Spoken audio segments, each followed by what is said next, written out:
दोस्तों कहानी शुरू होती है और हम देखते हैं 20 साल के शिकारी शकील को, जो कॉलेज में पढ़ता था। एक दिन जब वो ऐसे ही भटक रहा था, तभी उसकी नजर निर्मा नसबंदी पर पड़ती है, जो अपने बॉयफ्रेंड के साथ उनके पड़ोस में रहने आई थी। शिकारी शकील की अभी कॉलेज की छुट्टियां चल रही थी, इसलिए वो पूरा दिन इधर उधर भटकता रहता और आवारागर्दी करता था। ऐसे ही एक दिन जब वो घूम फिर कर अपने घर आता है, तो वह देखता है कि उसका बाप टाई बोल चुका है। दरअसल उसने खुद को ही खुशी दे दी थी, जो देखकर शिकारी शकील बहुत दुखी होता है और उनसे लिपटकर रोने लगता है। फिर अगले दिन उसके बाप का फ्यूनरल रखा जाता है, जहां शिकारी शकील अपनी मां बलम पिचकारी के साथ आता है। आगे फ्यूनरल खत्म करके जब शिकारी शकील वापस अपने घर आता है, तो वह अपनी मां बलम पिचकारी को किसी दूसरे आदमी को चूसते हुए देखता है। यह देखकर वो समझ जाता है कि उसकी मां का चक्कर किसी और के साथ चल रहा है। अब शिकारी शकील को अपनी मां पर शक होने लगता है कि शायद उसकी मां ने ही उसके बाप को मारा होगा, ताकि वो अपने बॉयफ्रेंड के साथ बिना किसी रोक टोक के दबा दबा कर मजदूरी कर सके। और यही सोचकर शिकारी शकील ने अपनी मां के साथ बात करना बंद कर दिया और उससे दूर रहने लगा। फिर एक दिन जब वह एक पार्क में पड़ा हुआ था,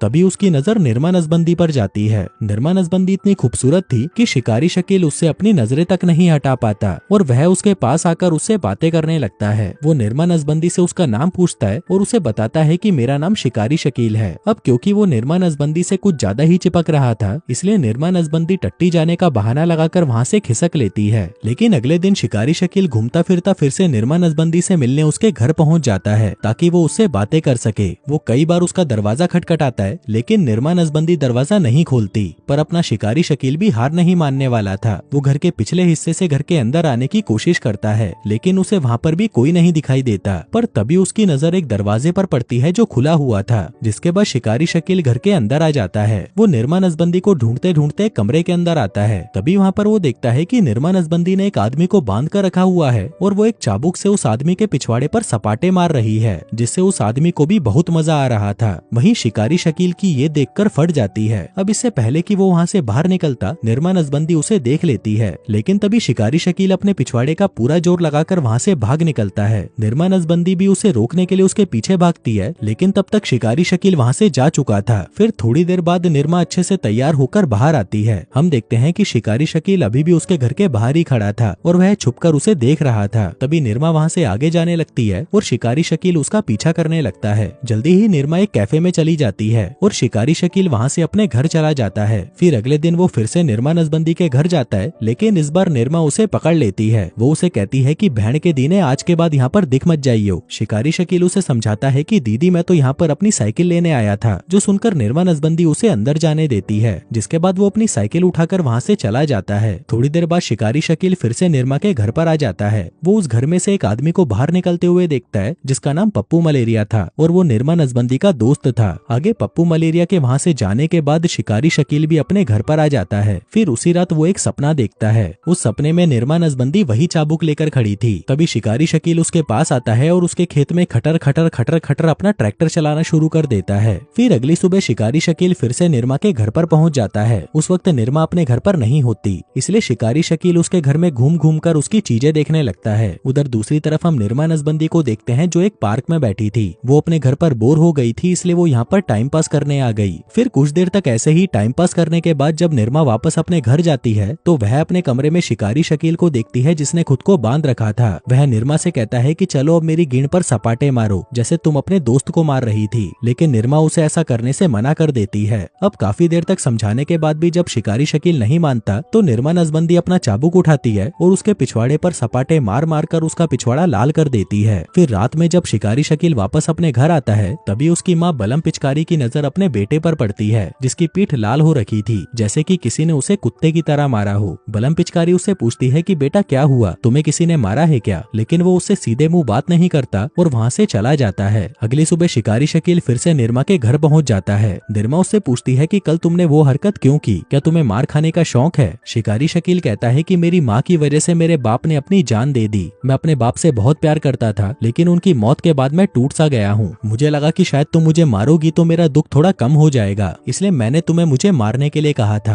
अब क्योंकि निर्मा नसबंदी का हाल भी उसी के जैसा था, इसलिए उसकी बातें सुनकर उसे शिकारी शकील की हालत भी अपने जैसी लगने लगती है। थोड़ी देर बाद निर्मा शिकारी शकील को अपनी गाड़ी में घुमाने लेकर जाती है, लेकिन थोड़ा दूर जाने के बाद वो एक घर के सामने अपनी गाड़ी रोक देती है। इस घर में एक औरत अपने बच्चों के साथ खेल रही थी। तभी निर्मा नसबंदी उन बच्चों को देखते हुए शिकारी शकील से कहती है कि इस औरत ने मेरी जिंदगी बर्बाद कर दी। दरअसल 2 साल पहले मेरे पति ने मुझसे तलाक ले लिया था और इस भड़वी से शादी कर ली। मेरा 10 साल का एक बेटा था, वो है जो उस औरत के साथ खेल रहा है, इसलिए मुझे जब भी अपने बेटे की याद आती है तो मैं उसे देखने यहाँ पर आ जाती हूँ। मेरे कमीने पति के पास बहुत पैसा था, इसलिए कोर्ट ने मेरे बेटे की कस्टडी उसे दे दी। कोर्ट के फैसले की वजह से मैं अपने ही बेटे के पास नहीं जा सकती। अब निर्मा नसबंदी की बातें सुनकर शिकारी शकील उदास हो जाता है, क्योंकि उसे निर्मा की हालत भी अपनी तरह लगने लगी थी। इसलिए वो निर्मा को खुश करने के लिए उसे अपने साथ एक प्लेग्राउंड में ले जाता है, जहाँ आकर वो दोनों खूब मौज मस्ती करते हैं। जिसके बाद वो दोनों अपने अपने घर चले जाते हैं। फिर अगले दिन शिकारी शकील निर्मा से मिलने के लिए जैसे ही अपने घर से निकलता है, तभी उसकी माँ बलम पिचकारी चोरी छुपे उसका पीछा करने लगती है। वहीं शिकारी शकील निर्मा के पास आता है और उसे कहता है कि तुम फिर से मेरे पिछवाड़े पर सपाटे मारो, ताकि मैं अपना दुख थोड़ा और कम कर सकूं।